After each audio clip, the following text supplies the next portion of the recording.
On this episode of At Altitude, the Air Force is finding ways to expand the capabilities of its airmen. We sat down with Air Mobility Command's Major General Gerald Donohue, Director of Operations, Strategic Deterrence, and Nuclear Integration, to discuss how airmen are finding ways to advance and maintain Airlift's strategic advantage.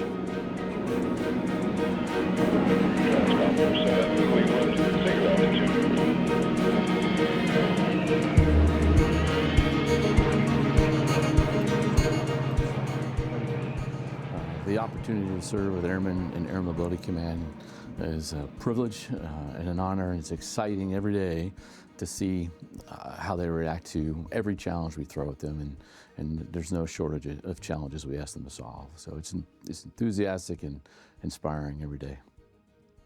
That's great to hear. Let's just jump right in, sir. Yeah.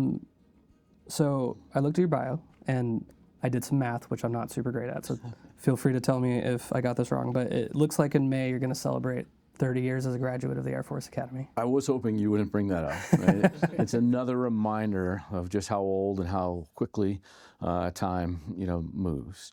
I graduated from the Air Force Academy in 1995 and had the privilege to serve principally in mobility assignments throughout my career. It has been an extraordinary journey. And I think about some of the formative events over the course of those 30 years, and there's no shortage, certainly, but the ones that really stick out for me were my first assignment. I flew C-9s doing air medical evacuation. That's one of AMC's core missions, and to be blunt, I think it's the most heartfelt mission we do. It demonstrates the commitment that the Department of Defense, the Air Force make to every single service member's family, that at a time of particular crisis, we will spare no expense or effort. We will put everything in to make sure we get them to the level of care they need. And so that was particularly formative for me. Then beyond that, later I transitioned to the C-130, went to the weapons instructor course to learn how to integrate the C-130 as well as other mobility platforms into the overall air picture. That was particularly exciting as well, to be able to do that and be a part of that. I had the opportunity to command at multiple echelons, a squadron, group, and twice at the wing. And each one of those days, I tell people all the time that, there are certainly hard days in command, but there are no bad days in command, because every single day airmen lift you up and inspire you with just how they respond to the challenges and the crises and how they lift each other up. And those were all wonderful assignments. And how would you say all that experience has affected your philosophy on leadership? What I've witnessed over my career, in fact, I had the opportunity to talk with someone yesterday who is pursuing command opportunities, and it's reinforced to me that there are two immutable laws of leadership. The first one is it's a contact sport, right? You have to meet airmen, you've got to meet soldiers, sailors, Marines, Guardians. You got to meet them where they are, and get out on the line with them. And learn what they're doing, how they're doing it. They may be the expert, but you can certainly learn from them and get a better sense for the challenges they face. The second is that leadership always is a team sport. Right? I deserve very little credit for anything that my airmen have accomplished. They are absolutely extraordinary. What the unit does is a product of their work. And then, of course, relying on each other across echelons to support and move the effort forward. And so those are the two things I pass and have helped shape me as those two, what I refer to as immutable laws of leadership. You have a ton of combat and combat support flying experience, over 4,600 hours. How has that experience influenced your perspective on modernizing air mobility and airlift? I think two lessons come from my flying experience. The first one is simply is how the environment in which we operate our airlift platforms has become more complicated and changed over time. When I first started flying, I mentioned I was doing air medical evacuations throughout Europe, always permissive environments where we were welcomed. Of course, as we went through the global war on terror, operating aircraft into what we would define as semi-permissive environments, and watching the cycle as adversaries seek to challenge our capabilities, and watching that acceleration over time, and recognizing that in order to be successful, we have to up our game and be prepared and modernize our aircraft, modernize our crew force, so that the challenges and as the environment shifts, that we can continue to deliver on the promise of rapid global mobility. I'd say the second thing, what we experience as a crew force initially when in the aftermath of September 11th, when we began asking our crews to do things for which they were not adequately prepared. Right? They needed to do things, the country needed to do things. Frankly, one of them is how we operated with night vision goggles very early in the conflict. And then you look at how we operate with night vision goggles now, demonstrative of, or having learned from that experience. And of course, what I spend most of my time thinking about is what skills will our crews need in the next conflict, and how can we prepare them now so that we don't ask them to do something unprepared. And so again, it's those two lessons that I've seen play out both through my own experience and witnessing the experience of my compatriots that shape my work today. So I just want to talk to you a little bit about your role as the Director of Ops. I know it's a much longer title. But what is your role as the Director of Operations for Air Mobility Command? So as the Director of Operations for Air Mobility Command, I exercise operational control of all of Air Mobility Command's forces on behalf of the commander. What that essentially means is setting the operating environment so that we can properly employ rapid global mobility, right? So when you think about an airlift operation or an air refueling operation, it's just not about the aircraft. It's about setting the structure around the aircraft. In an airlift, it might be ensuring things are set in the aerial port of embarkation, at the aerial port of debarkation, any en route stops. For air refueling, it's the coordination with the receiver aircraft, and all the elements that have to be in place for the large operations to execute. That's the focus of my team, right? Making sure that when things begin, that we are postured to execute at speed, at scale, that's necessary for success. There's been countless examples of that over the last several years, whether it's executing the presidential directed movement of munitions to Europe, or whether it's moving refugees from Afghanistan back to the United States. It's never only about the aircraft. It's about setting the enterprise correctly so we can continue to operate at speed and scale. Great challenges, certainly, and great lessons that we can apply towards any fight, right? And one of the things that we continue to learn is just how important the logistics element is to sustain operations over time, and how much work goes into setting that posture ahead of time. Yeah, I don't think everyone realizes just how many people and how much work goes into even moving just one, say, C5 or C-17, right? It's not just the maintainers who fix it, but it's the guys doing the planning, load masters, pilots, etc. Yeah, I think that's exactly right. When I think about our strategic ports, those are power projection platforms. We have several, both on the East Coast and the West Coast. We call them aerial ports of embarkation, and that takes an entire airbase to operate effectively, right? And having a commander who is focused entirely on the success of generating that combat power, to sustaining combat power through those locations, that is a whole of team effort to be able to support sustained operations. It really is inspiring when you see it happen. How is Air Mobility Command integrating AFRIGEN to ensure a rapid and flexible response? So when we think about AFRIGEN, it's about carving out time and space over a predictable cycle for sustained operations where units can get the experiences that they need, so when we are ready to present them to a combatant commander, they can meet the full range of capability, right? And so we call it there's the reset phase, the prepare phase, the certify phase, and then the available phase. And it's in the available phase where we want them to be at the top of their game and ready to execute. Not just ready to execute single airlift missions, but able to operate as a body in a forward environment, in a contested environment. And so we, over time, over the last several years, have begun to adapt that along with the rest of the Air Force on how we present forces to the combatant commander. For Air Mobility Command, certainly it presents unique challenges because while we aspire to the attributes of each one of those phases of the AF4Gen cycle, we cannot meet them in their entirety. Part of that is a consequence of the demand that the Joint Force has to employ rapid global mobility capabilities, both in campaigning and not just in crisis. And so that means that to a degree, even in a reset phase, our squadrons will be providing capability to U.S. Transportation Command. But that's okay too, right? Because those missions that they'll execute, even in those separate phases of the AF4Gen cycle, are used to develop them. It's just a matter of getting the balance right between when you're doing your high-end training and when you're doing your basic mission skill sets. You know, we had the opportunity to go down to Little Rock the last couple of days and talk to some of the TAC Air guys. And when I asked them about AF4Gen, I kind of prefaced it with, you guys this isn't super different to what you were doing before.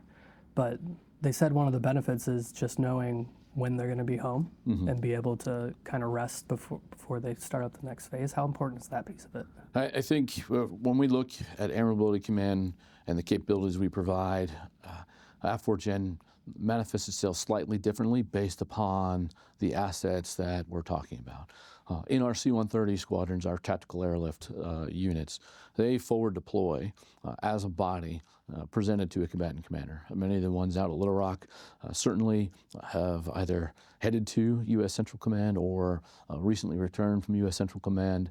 But what it allows us to do is between those deployments, do exactly what you talked about, carve out the time and space for them as airmen to cover down on their personal requirements, their families, professional development, any number of things, but also as units to train to those higher order skills in preparation for the next challenge. When I first got to Little Rock as a wing commander back in 2017, we were doing what we termed purple deployments. Right? And what I noticed about that is the entire organization existed to deploy the next individual. There was no time and space to develop a unit. We were focused on the next single airman out the door. While that sounds, all right, we are focused on preparing an airman, what we're losing in the process is the time and space to develop a unit.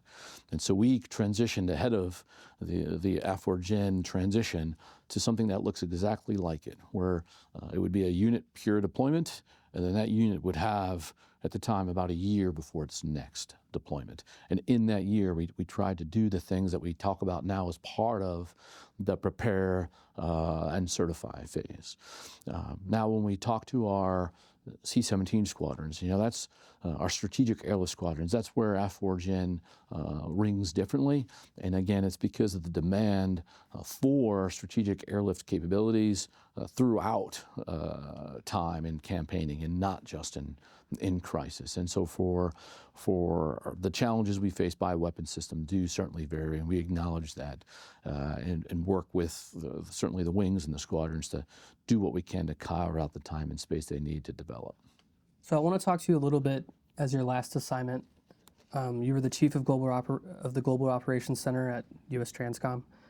How do you envision the integration of command and control systems evolving to support future airlift ops? So, the biggest evolution that we're seeing from a command and control perspective, and this is true not just for mobility operations, but for all operations, is how it will be contested and how we have to anticipate adversaries in the future will contest our command and control systems, right? So one of the very first thing commanders worry about is ensuring the command relationships that exist are good and are set correctly.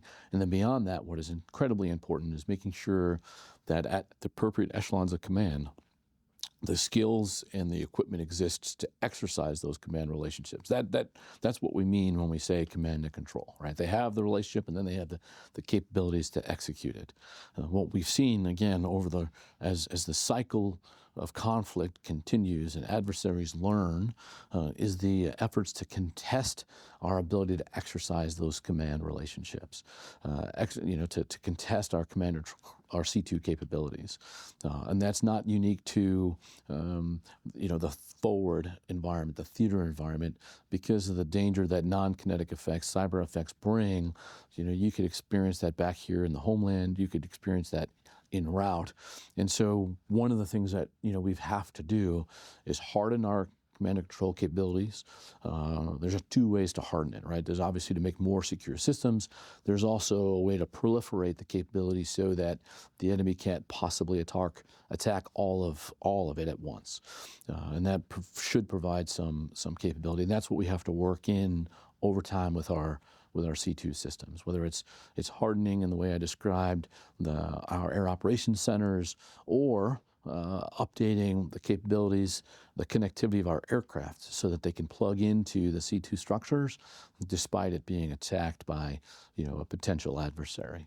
And so adapting that over time has been one of our principal focuses. From Air Mobility Command's perspective, that connectivity, the degree to which we can connect our aircraft to the C2 structure, buys what we term as survivability, right?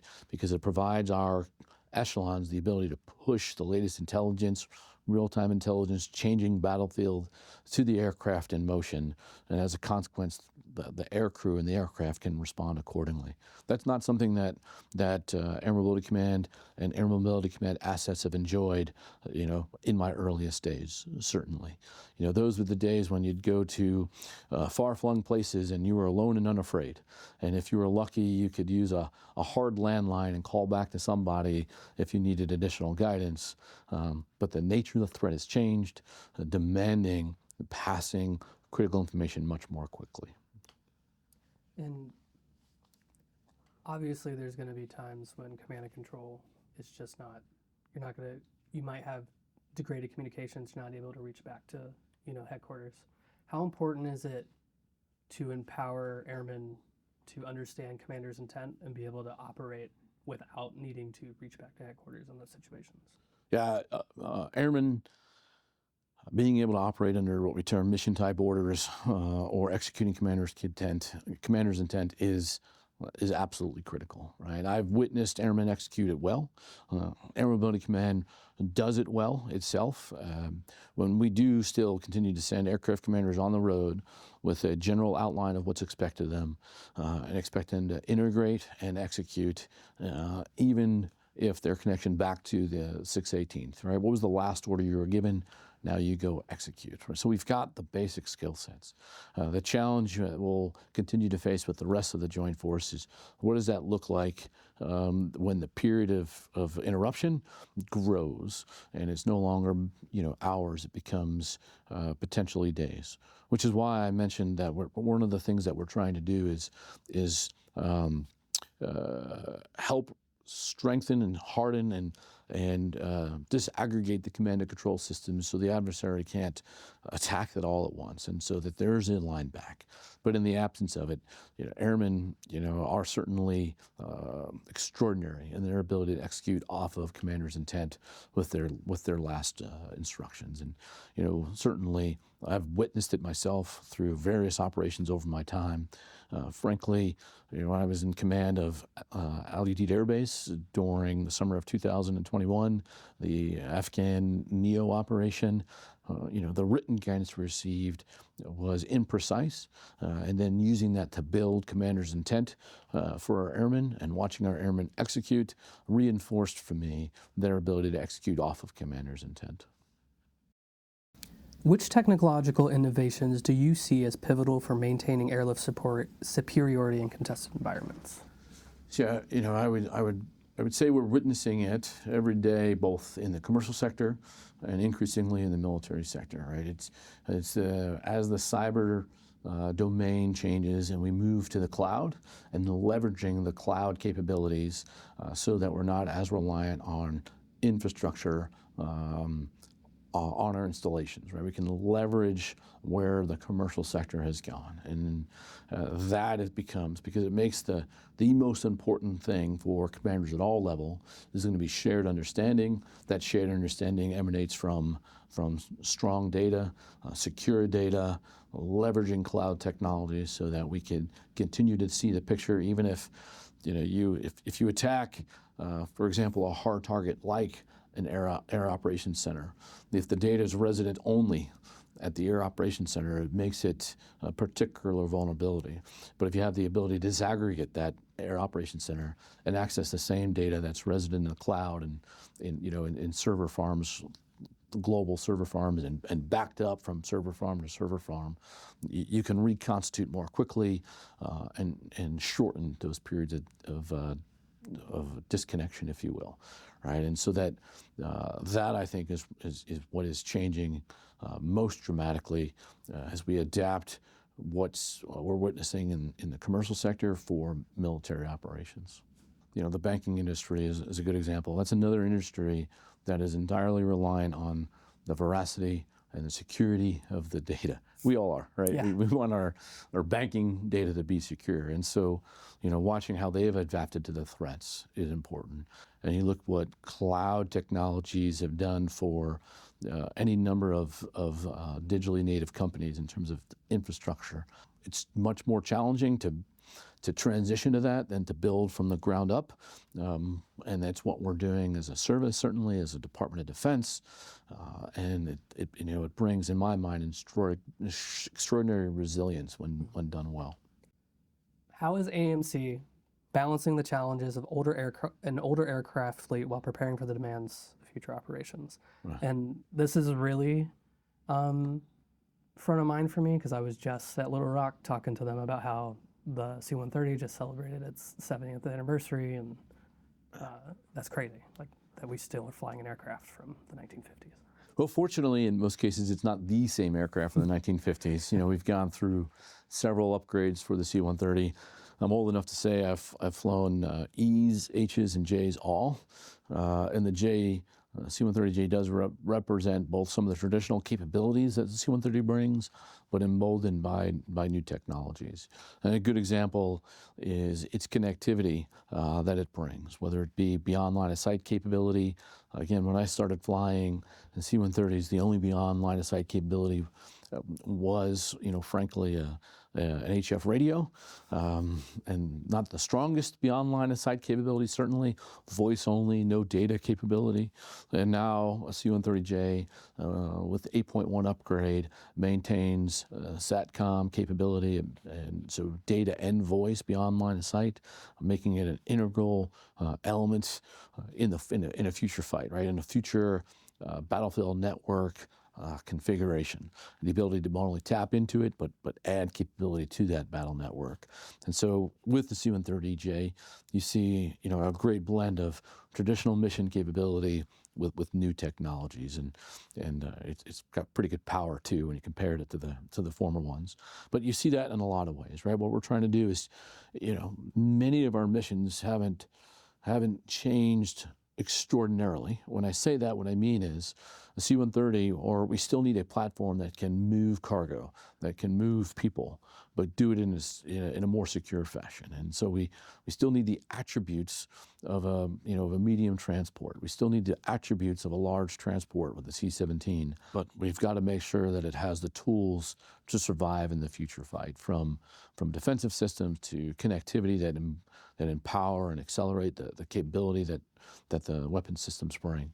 We're bringing on board now, we continue to bring on the KC-46, another example of an aircraft that shares similar attributes of its predecessors in the KC-10 and the KC-135, but new technologies at the same way. And a lot of those technologies are in the form of connectivity and survivability systems as it continues to execute that critical mission.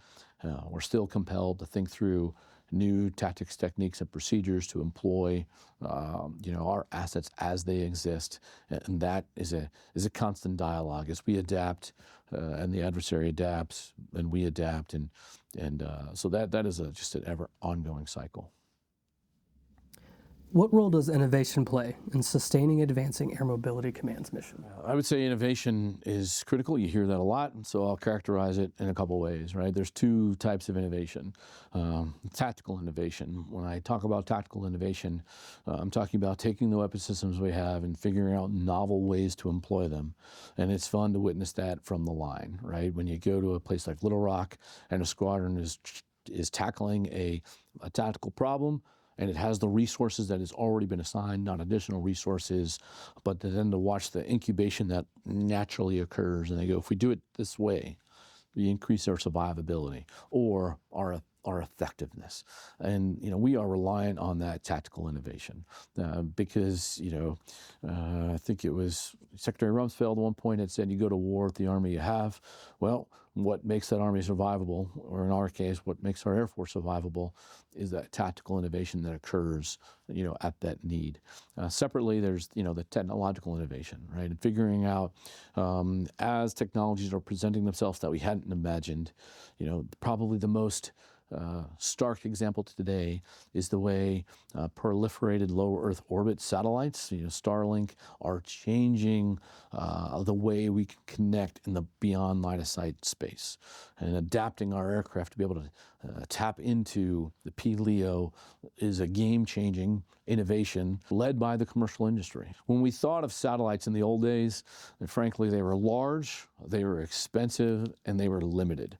Now, when you think of satellites, they're small, they rapidly iterate, and they're going up by the thousands, right? And so when you think about that, that presents opportunity because, as we talked about before with diffuse command and control systems, the enemy, the adversary, might be able to attack a low Earth orbit Starlink satellite, but the ability to attack them all is certainly unattainable, right? And so that ensures the survivability of some of that connectivity we are reliant on, and so adapting to leverage that new reality, if you will, that with the reality that technical innovation has brought, and then the demands it makes on us, and how do we use that capability now? How does working with allied and partner nations enhance global air mobility and interoperability? I would say working with our allies is one of our greatest strengths, right? For a variety of reasons. More of them than not, our allies have a better understanding of the local situation than we do. And that understanding and helping to prepare for operations and shape operations is critical, just to have a better sense.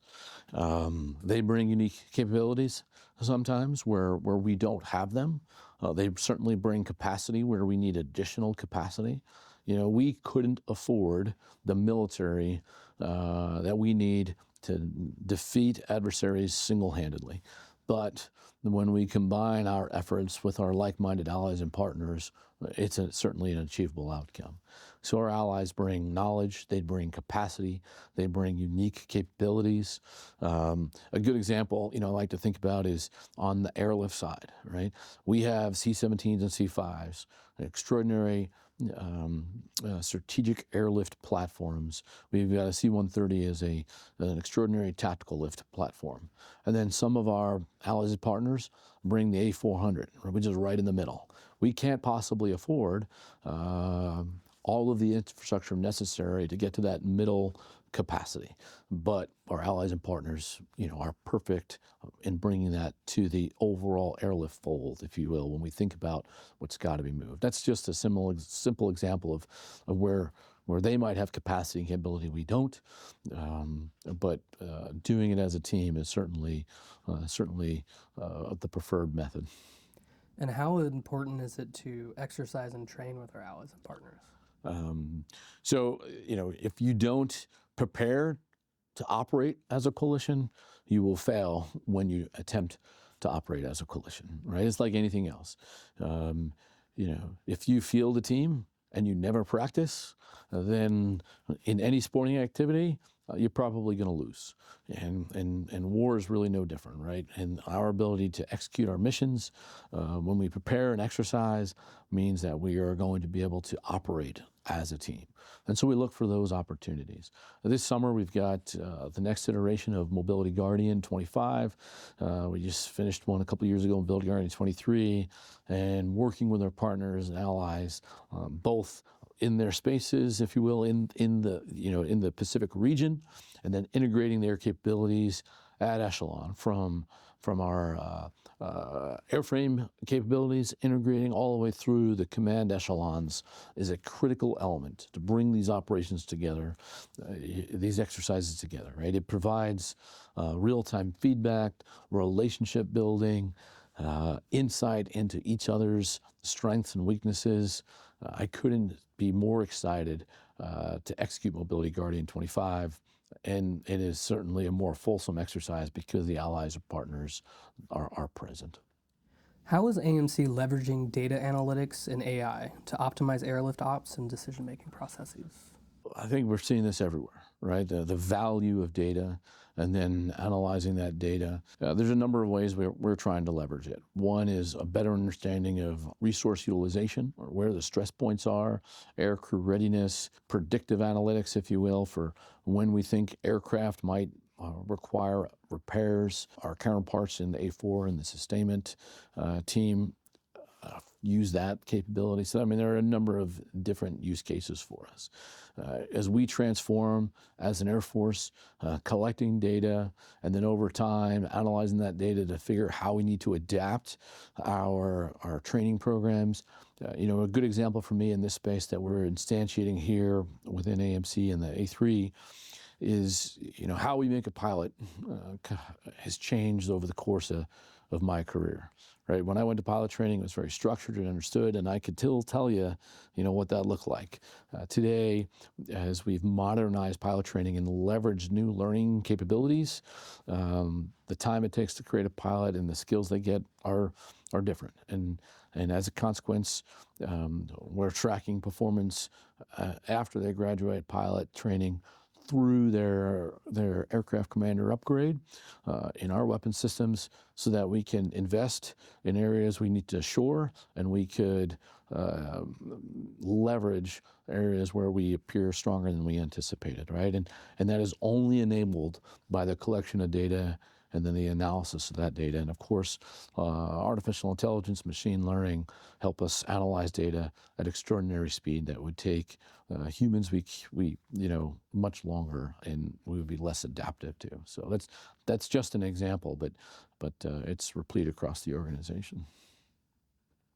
So we've already talked a little bit about the importance of large-scale exercises like Mobility Guardian, and how they help identify and bridge potential gaps in joint training. I'm curious if there are any lessons that have been learned from recent ops or recent exercises that are helping shape what the future exercises are going to look like. The most important lesson that I think we could take from recent operations is the necessity to rapidly set the enterprise for large-scale movement. One of the things that has occurred over the course of my career is the balance of U.S. forces present overseas versus present in CONUS has markedly changed. Today we have less permanently forward forces than we did in 1995 when I graduated the Air Force Academy. And as a consequence, the demand for us to rapidly deploy CONUS forces has increased over that time. Right? We demand the ability to rapidly move our forces forward. The nation demands that. That doesn't happen with just aircraft. We've got to set the structure and the stages across those lines of communication to be able to sustain. A good example would be when we think about the aftermath of October 7th, Hamas attack into Israel, and how quickly we had to push forces to reinforce U.S. positions in the U.S. CENTCOM area of responsibility, and also to provide support to our partner nation. The demand for Airlift to do it, because of the speed that Airlift brings, was extraordinary. But you can't simply throw more planes at the problem if you don't ensure the en route locations are prepared to receive and turn those aircraft. What does it mean by preparing a location? It's ensuring that there is maintenance presence. It's ensuring that there are additional air crew so that the aircraft can keep moving even when the air crew times out. It's ensuring that there's fuel present.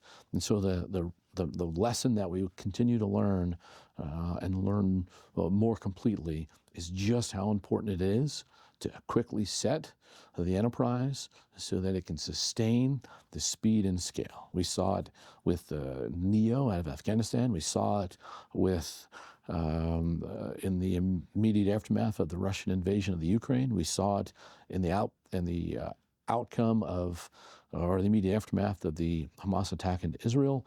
And we see it in our exercises as well. We've got to set that enterprise fast. We've got to set that enterprise early in order to sustain the joint force. What is Airlift's strategic advantage? So when we think about rapidly moving or maneuvering a force, what Airlift brings is speed, right? Not necessarily mass. When I from my Transcom days, I'll tell you that a large medium speed roll-on, roll-off ship carries about 400 C-17s worth of stuff. When you think about scale, service lift brings scale and size. But when you think about airlift, you're talking about speed. And so if there's a crisis somewhere, anywhere, the immediate call comes to strategic airlift to move the capabilities. It could be in response to a humanitarian assistance requirement somewhere. It could be moving, as we did for the wildfires in Hawaii, moving critical capabilities to the island. It could be in response to the fires in California, moving equipment to the region. Airlift brings speed and it brings flexibility. We bring it at scale, right? That's what Air Mobility Command does for the nation. It brings that the speed and the flexibility to rapidly deploy capability, rapidly deploy the joint force at speed and scale. That's its strategic advantage. And it's unique, and the size that we execute it is unique to the United States. I was just about to follow up with, when I think of mobility and specifically American Airlift, whether you're talking about the Afghanistan evacuation or years ago going out to the Philippines for the tsunami recovery type, right. Hurricane recovery type stuff, there's no other organization in the world that can do what American Airlift does. That's exactly right. Air Mobility Command is the nation's rapid global mobility. And it's our asymmetric advantage. You can't point to another nation in the world that can do it at the size, at the speed, and at the sustained pace that we can. Is there anything I should have asked you that I didn't, or anything you'd like to add or talk about that we haven't already? I just want to thank you for the opportunity to brag on what our airmen and Air Mobility Command do every day. It is truly inspiring to watch. It helps me sleep at night knowing that regardless of the crisis, there's a crew force, there is a institution that is ready to deliver for its nation, whether it's moving combat capability, humanitarian capability, or moving service members or their families back for the care that they need. Knowing this organization continues to thrive is what helps me sleep at night. So thank you for the opportunity to brag on it. At Altitude is produced by the staff at Airman Magazine, a publication by the Defense Media Activity. You can find all our stories at airmanmagazine.af.mil.